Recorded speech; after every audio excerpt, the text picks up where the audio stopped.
വിജയിച്ച ആളുകൾ നോക്കി നമ്മൾ പറയും ഭാഗ്യം അയാളുടെ കൂടെയാണ്, അയാൾ തൊട്ടത് മുഴുവൻ പൊന്നാണ് എന്നൊക്കെ.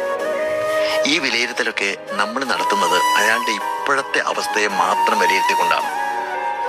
അദ്ദേഹത്തിന്റെ ഭൂതകാലത്തേക്കൊന്ന് കടന്നുപോയാൽ ആ വ്യക്തി അനുഭവിച്ച കഷ്ടപ്പാടുകളും പലയിടത്തു നിന്നും അയാളെ ആട്ടി ഓടിച്ച കഥകളും അയാൾ അനുഭവിച്ച മനോവേദനകളും ആത്മസംഘർഷങ്ങളും ഒക്കെ നമുക്ക് കാണാനും കേൾക്കാനും പറ്റും.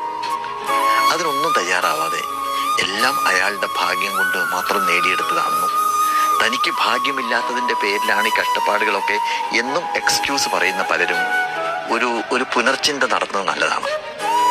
നേടിയവരോട് ചോദിച്ചാൽ അറിയാം ഓരോ കാര്യങ്ങളും നിറവേറ്റപ്പെടുന്നതിനായിട്ട് എത്രയെത്ര വാതിലുകളിൽ അവർ മുട്ടിയെന്നുള്ള കാര്യം.